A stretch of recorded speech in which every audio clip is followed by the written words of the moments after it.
ഈ ഉദ്ഘാടന ഭാഷണം ഞാൻ അവസാനിപ്പിക്കും. ഏത് കാര്യങ്ങൾ തുടങ്ങുമ്പോഴും നമ്മൾ ബിസ്മി കൊണ്ടായിരിക്കണം.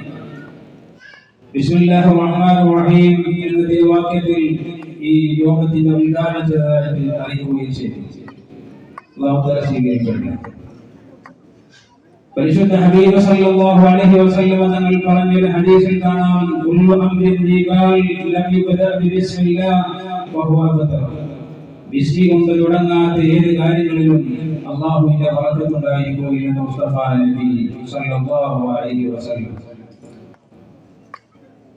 എന്ന് പറഞ്ഞാൽ ഒരു മുഅ്മിനെ സംബന്ധിച്ചിടത്തോളം അവന്റെ എല്ലാ കാര്യങ്ങളിലും ബിസ്മി വേണമെന്ന് പറഞ്ഞാൽ ബിസ്മി കൊണ്ട് തുടങ്ങാൻ പറ്റാത്ത ഒരു കാര്യവും ഒരു മുഅ്മിനില്ലെന്ന് കൊണ്ടുപോകാൻ പാടില്ല എന്നാണ് അർത്ഥം. അതേ കാര്യങ്ങൾ തുടങ്ങുമ്പോഴും ബിസ്മില്ലാഹിർ റഹ്മാനിർ റഹീം. പഴയ കാലത്തിലേക്കൊക്കെ നമ്മൾ കണ്ണോടിച്ച് നോക്കുമ്പോൾ നമ്മുടെ വീടുകളിൽ ഉണ്ടായിരുന്ന വല്യമ്മമാരും വല്യപ്പമാരും ഏത് കാര്യങ്ങൾ തുടങ്ങുകയാണെങ്കിലും അവരൊക്കെ എല്ലാ കാര്യങ്ങളിലും ബിസ്മില്ലാഹിർ റഹ്മാനിർ റഹീം, അതല്ലെങ്കിൽ ബിസ്മില്ല എന്ന് പറഞ്ഞിട്ടെങ്കിലും ആ കാര്യങ്ങൾ തുടങ്ങുമായിരുന്നു. പക്ഷേ ആധുനിക സമൂഹത്തിൽ എല്ലാവർക്കും അറിയുന്ന വിഷയമാണ്. പക്ഷേ അവരാരും അവരുടെ ജീവിതത്തിന്റെ ഒരു ഭാഗമായിട്ട് കൊണ്ടുവരാൻ ശ്രമിക്കുന്നില്ല എന്നത് വളരെ ദയനീയമാണ്. നമ്മുടെ വീട്ടിൽ നിന്ന് പുറത്തിറങ്ങുമ്പോൾ പരിശുദ്ധ ഹബീബ് സല്ലല്ലാഹു അലൈഹി വസല്ലം തങ്ങൾ പറഞ്ഞു, ഒരാൾ വീട്ടിൽ നിന്ന് പുറത്തിറങ്ങിയാൽ ബിസ്മില്ലാഹി തവക്കൽതു അലല്ലാഹ് വലാ ഹൗല വലാ ഖുവത ഇല്ലാ ബില്ലാഹ്. മൂന്ന് വാചകങ്ങൾ പറഞ്ഞുകൊണ്ട് ഒരാൾ വീട്ടിൽ നിന്ന് പുറത്തിറങ്ങിയാൽ അല്ലാഹുവിന്റെ സംരക്ഷണം ആ മനുഷ്യനിക്ക് ലഭിക്കുമെന്ന് മുസ്തഫ നബി സല്ലല്ലാഹു അലൈഹി വസല്ലം. മക്കൾ മദ്രസയിലേക്ക് പോകുമ്പോൾ ഉമ്മമാര് ചൊല്ലിക്കൊടുക്കണം, ബിസ്മില്ലാഹി തവക്കൽതു അലല്ലാഹ് വലാ ഹൗല വലാ ഖുവത ഇല്ലാ ബില്ലാഹ്. വാരിമത്താക്കന്മാർ ബന്ധപ്പെടുമ്പോൾ മുന്നേ പറഞ്ഞു, ബിസ്മില്ലാഹി അല്ലാഹുമ്മ ജന്നിബ്ന ശൈത്താൻ വജന്നിബ് ശൈത്താന ഫീമാ റസഖതനാ എന്ന് പറഞ്ഞുകൊണ്ട് ബന്ധപ്പെട്ട ആ ബന്ധത്തിൽ അല്ലാഹു തആല മക്കളെ കദറാക്കിയിട്ടുണ്ടെങ്കിൽ ആ മക്കളെ പിശാച് തുടങ്ങിയില്ലെന്ന് പരിശുദ്ധ റസൂൽ സല്ലല്ലാഹു അലൈഹി വസല്ലം. മഹാനായ ഖാലിദ് ഇബ്നു വലീദ് റളിയല്ലാഹു അൻഹു ശത്രുക്കളുടെ മുന്നിൽ വെച്ച് കഠിനമായ വിഷം കുടിച്ച സമയത്തും അപ്പ പറഞ്ഞ ദിക്റാണ്, ബിസ്മില്ലാഹിൽ ലദീ ലാ യദുറു മഅ ഇസ്മിഹി ശൈഉൻ ഫിൽ അർളി വലാ ഫിസ് സമാ. ിൽ ചെല്ലുന്ന ദിക്റിലെ അഊദു ബികലിമാത്തില്ലാഹി തമ്മാത്തി മിൻ ശർരി മാ ഖലഖ് ബിസ്മില്ലാഹിൽ ലദീ ലാ യദുറു മഅ ഇസ്മിഹി ശൈഉൻ ഫിൽ അർളി വലാ ഫിസ് സമാ വഹുവ അസ്സമീഉൽ അലീം. എല്ലാ ദിവസവും ഇശാ നമസ്കാരത്തിന് ശേഷം നമ്മുടെ പള്ളിയിൽ വെച്ച് ഹദ്ദാദിന്റെ ഫാത്തിഹ വിളിക്കുമ്പോൾ പല ഉമ്മമാരും വെയില് ചെയ്യാതെ ഇറങ്ങി പോകുന്നു.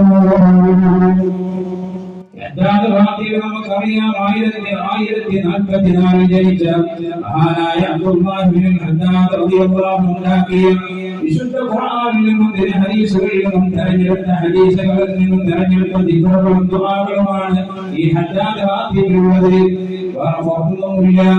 എല്ലാം പരിശുദ്ധ ഹബീബിന്റെ തിരുസുന്നത്തിൽ നിന്ന് വിശുദ്ധ ഖുർആനിലും എടുത്ത ദിക്റുകളും ദുആകളുമാണ് ഈ ഹദ്ദാദിലുള്ളത്.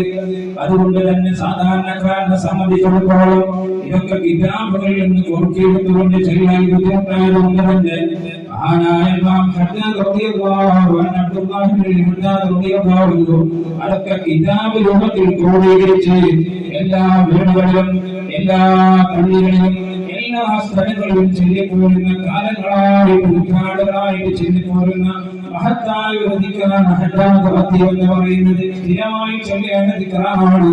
ഉമ്മമാര് ചൊല്ലുന്നുണ്ടാകും. ഉമ്മമാര് പള്ളികളിൽ വെച്ച് ഉണ്ടാകുന്ന സമയത്ത് അത് വെയിറ്റ് ചെയ്യാതെ പോകരുത്. നമ്മുടെ ദുന്യവിയായ പ്രശ്നങ്ങളും ഉഖറവിയായ പ്രശ്നങ്ങളും എല്ലാ മാനസികമായ ശാരീരികമായ പ്രശ്നങ്ങളൊക്കെ മാറി കിട്ടാൻ ഉതകുന്ന ഏറ്റവും വലിയ ദിക്റാണ് ഹദ്ദാദ് റാത്തിയിലൂടെ മഹാന്മാർ ക്രോഡീകരിച്ചിട്ടുള്ളത്.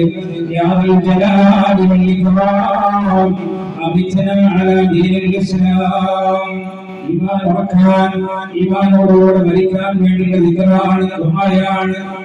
ഇതൊക്കെയാണ് ഹദാദറാത്തിലൂടെ നമ്മൾ ചൊല്ലിക്കൊണ്ടിരിക്കുന്നത്. ഞാൻ പറഞ്ഞു കൊണ്ടുവന്നത് എല്ലാ കാര്യങ്ങളിലും തുടങ്ങുന്ന സമയത്ത് ബിസ്മില്ലാഹിർ റഹ്മാനിർ റഹീം. പണ്ടത്തെ ഉമ്മമാരെ ഭക്ഷണം പാകം ചെയ്യാൻ വേണ്ടി വെള്ളം കുടുക്കയിൽ പാരുന്ന സമയത്ത് ബിസ്മില്ലാ പറയും. അടുപ്പത്തേക്ക് വെക്കുന്ന സമയത്തും ബിസ്മില്ലാ. അത് ചൂടായി വന്ന് അതിലേക്ക് അരിയിടുന്ന സമയത്തും ബിസ്മില്ലാ. അത് ഊറ്റുന്ന സമയത്തും ബിസ്മില്ലാ. അത് കുട്ടികൾക്ക് എടുത്തു കൊടുക്കുന്ന സമയത്തും ബിസ്മില്ലാ. ഇതിന് പറക്കത്തായിരുന്നു. ഇതൊക്കെ എടുത്തുപോയി. പല ആളുകളും ഭക്ഷണം കഴിക്കുമ്പോൾ ബിസ്മില്ലാ മറക്കുന്ന ഒരു സമയമാണ്, ഒരു സന്ദർഭമാണ്. ഭക്ഷണം കഴിക്കുന്ന സമയത്ത് ഒരാൾ ബിസ്മില്ലാഹിർ റഹ്മാനിർ റഹീം എന്ന് പറയണം. തുടങ്ങുന്ന സമയത്ത് മറന്നുപോയാൽ ബിസ്മില്ലാഹി അവ്വലുഹു ആഖിറുഹു എന്ന് ചൊല്ലണം. എത്ര പേരുണ്ട് ഭക്ഷണം കഴിച്ചപ്പോൾ ചെല്ലിയ ആളുകൾ എത്രയുണ്ട്? വീട്ടിൽ നിന്ന് പുറത്തിറങ്ങിയപ്പോൾ ചെല്ലി ബിസ്മി കൊണ്ട് അല്ലാഹുവിന്റെ നാമം കൊണ്ട് തുടങ്ങിയവർ എത്ര പേരുണ്ട്? ആലോചിച്ചു നോക്കി. അപ്പൊ എല്ലാ കാര്യങ്ങളിലും ബിസ്മി ചൊല്ലുക എന്ന് പറയുന്നത് വളരെ വലിയ ഒരു അമലാണ്, വളരെ വലിയ കൂലി കിട്ടുന്ന ഒരു അമലാണ്. മഹാനായ ഉമർ ബിൻ ഖത്താബ് റളിയല്ലാഹു അൻഹു കാലഘട്ടത്തിൽ പൈസ ഭരിച്ചുകൊണ്ടിരിക്കുന്ന രാജാവിന് ദിവസവും തലവേദന വന്ന സമയത്ത് പല ഡോക്ടർമാരും അദ്ദേഹത്തെ ചികിത്സിക്കുകയാണ്. അദ്ദേഹത്തിന്റെ രോഗം സുഖപ്പെടുന്നില്ല. ആ പൈസ രാജാവ് മഹാനായ ഉമർ ബിൻ ഖത്താബ് റളിയല്ലാഹു അൻഹു അടുത്തേക്ക് ആളുകയാണ്. രോഗത്തിന്റെ പ്രശ്നം പറഞ്ഞുകൊണ്ട് മഹാനായ ഉമർ ബിൻ ഖത്താബ് റളിയല്ലാഹു അൻഹു അദ്ദേഹത്തിന് തൊപ്പി സമ്മാനമായി ചികിത്സയായി കൊടുക്കുകയാണ്. ആ തൊപ്പി ധരിക്കുന്ന സമയത്തെല്ലാം അദ്ദേഹത്തിന്റെ രോഗം സുഖപ്പെടുന്നു, തലവേദന ശമിക്കുന്നു. തൊപ്പി ഊരി വെക്കുന്ന സമയത്ത് തലവേദന വീണ്ടും വരുന്നു. രാജാവ് തന്റെ പ്രതികളോട് പറഞ്ഞു, അതൊന്ന് പരിശോധിച്ചു നോക്കാം. ആ സമയത്ത് ആ തൊപ്പിയോടിൽ ഒരു കടലാസ് കഷ്ണമാണ്. ആ കടലാസിൽ എഴുതി വെച്ചിരിക്കുന്നത് ബിസ്മില്ലാഹിർ റഹ്മാനിർ റഹീം. ബിസ്മിയുടെ പവർ എന്ന് പറയുന്നത് ഭക്ഷണങ്ങളിൽ ഉണ്ടാകുന്ന പ്രശ്നങ്ങള്, നമ്മുടെ എല്ലാ മേഖലകളിലും വരുന്ന പ്രയാസങ്ങളും പ്രതിസന്ധികളും ഒക്കെ മാറിക്കിട്ടാൻ ഉതകുന്ന ഒരു ദിക്റാണ്. ഏത് നല്ല കാര്യങ്ങൾ തുടങ്ങുമ്പോഴും ബിസ്മില്ലാഹിർ റഹ്മാനിർ റഹീം. ഈ വാക്കുകളൊക്കെ വിശദീകരിക്കാൻ കൂടി പോകാം. وأن يقول بعد كل فرائض منها الحمد لله. ഏത് നല്ല കാര്യങ്ങളിൽ നിന്ന് വിരമിച്ചു കഴിഞ്ഞാലും അപ്പോൾ പറയണം അൽഹംദുലില്ലാഹ്. മൂന്നാമത്തെ കാര്യം ഇദാ അല ലിസാനിഹി മാ ലാ യഅനി അൻ യഖൂല അസ്തഗ്ഫിറുല്ലാഹ്. നാവിന്റെ മേൽ അനാവശ്യങ്ങൾ വന്നുപോയാൽ, കളവുകൾ പറഞ്ഞു പോയാൽ, അനാവശ്യങ്ങൾ നമ്മുടെ നാവിലൂടെ പറഞ്ഞു പോയാൽ അപ്പൊ പറയണം അസ്തഗ്ഫിറുല്ലാഹ്. നാലാമത്തെ കാര്യം أن يقول أفعل كذا غدا فيقول على أثره إن شاء الله. ഏതെങ്കിലും ഒരു കാര്യം നാളെ ചെയ്യുമെന്നോ നാളെ പ്രവർത്തിക്കുമെന്നോ നമ്മുടെ മനസ്സിൽ നമ്മൾ കരുതിയാൽ അപ്പൊ പറയണം ഇൻഷാ അല്ലാഹ്. ولا تقولن إني فاعل ذلك غدا إلا أن يشاء الله. നബിയോടുള്ള കൽപ്പനയാണ്, നമുക്കും ബാധകമാണ്.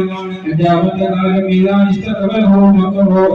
നമുക്ക് വെറുപ്പുകൾ, ഏതെങ്കിലും നമുക്ക് ഇഷ്ടപ്പെടാത്ത എന്തെങ്കിലും കാര്യം നമ്മുടെ മുമ്പിൽ കണ്ടാൽ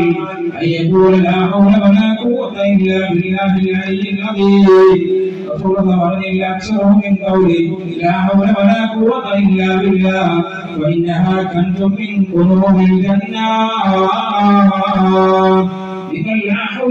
ഖുവത ഇല്ലാ ബില്ലാഹിൽ അലീം എന്ന് പറയുന്ന ദിക്റിനെ നിങ്ങൾ വർദ്ധിപ്പിക്കണം.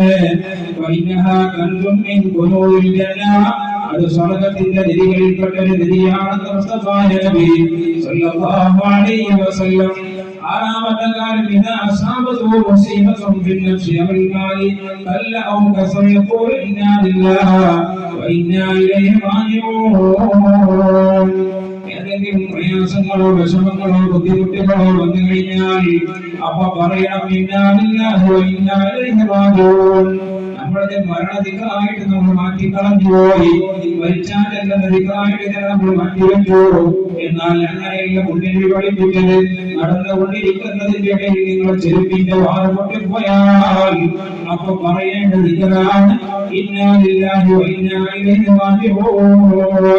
കത്തിക്കൊണ്ടിരിക്കുന്ന ബൾബ് കെട്ടുപോകുമ്പോൾ, കറങ്ങിക്കൊണ്ടിരിക്കുന്ന ഫാന് നിന്ന് പോകുമ്പോൾ, എല്ലാ സമയത്തും നമ്മുടെ മനസ്സിന്റെ ശാരീരികമായി, മാനസികമായി, സാമ്പത്തികമായി, മക്കളിലോടല്ലെങ്കിൽ ഏതെങ്കിലും നിലക്ക് നമുക്ക് വിഷമമുള്ള ഏത് കാര്യം വന്നു പോകുമ്പോൾ ചെല്ലേണ്ട ദിക്റാണ് ഇന്നാ ലില്ലാഹി വ ഇന്നാ ഇലൈഹി റാജിഊൻ.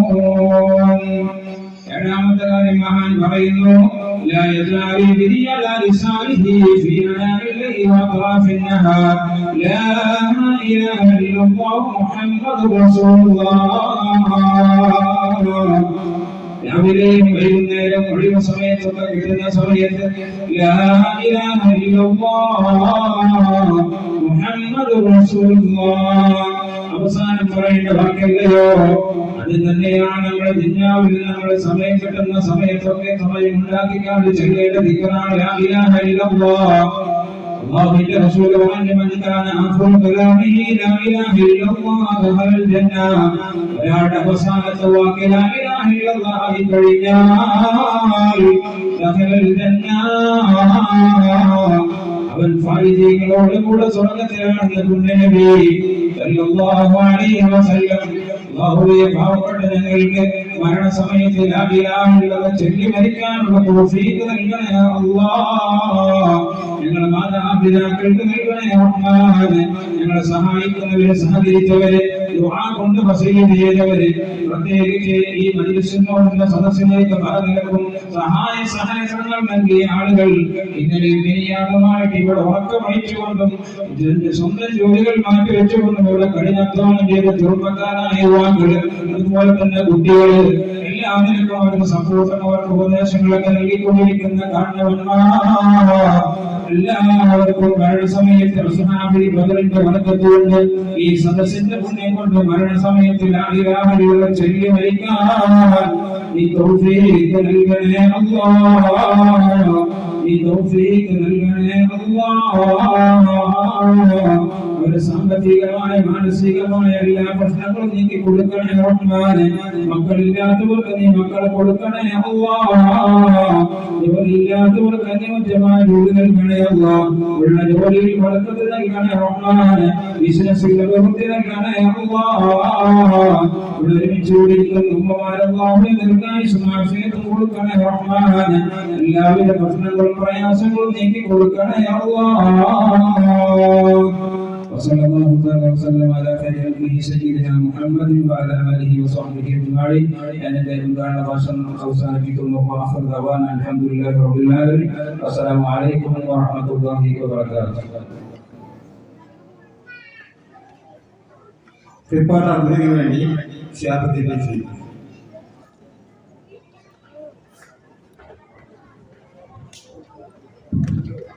അസ്സലാമു അലൈക്കും വറഹ്മത്തുള്ളാഹി വബറകാതുഹു.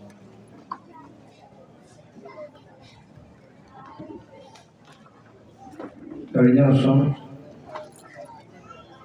ചില കാരണങ്ങളാൽ വാർഷികം നടന്നിട്ടില്ലെന്ന് അധ്യക്ഷൻ സൂചിപ്പിക്കുകയുണ്ടായി. അതിന് മുമ്പത്തെ വർഷമാണ് അവസാനമായി വാർഷികം നടത്തിയത്. 2023 മാർച്ച് മുതൽ 2025 മാർച്ച് വരെയുള്ള 2 വർഷത്തെ റിപ്പോർട്ടാണ് ഇവിടെ വായിക്കുന്നത്. 18/2/2023 നടന്ന വാർഷിക പരിപാടിയിൽ വെച്ച് വാർഷിക പദ്ധതിയായി പള്ളിയുടെ സൈഡ് ഭാഗം കെട്ടിയുയർത്താൻ പ്രഖ്യാപിച്ചിരുന്നു. അതുപ്രകാരം ആ ഭാഗം കരിങ്കല്ല് ഉപയോഗിച്ച് കെട്ടിയുയർത്തി മുകളിൽ ബെൽറ്റ് വാർത്തിടുകയും ചെയ്തു. ഈ സ്ഥലത്ത് സാധനങ്ങൾ വരെ സൂക്ഷിക്കുന്നതിന് വേണ്ടി പള്ളിയോട് ചേർന്ന് വരാന്ത നിർമ്മിക്കുന്നതിനായി തറകെട്ടി ബെൽറ്റ് വാർത്തിടുകയും ചെയ്തിട്ടുണ്ട്. നിലവിൽ ഇതിനായി ആകെ 3,76,601 രൂപ വരവും 3,16,601 രൂപ ചെലവും ബാക്കി 60,000 രൂപ കമ്മിറ്റിയുടെ കൈവശമുണ്ട്.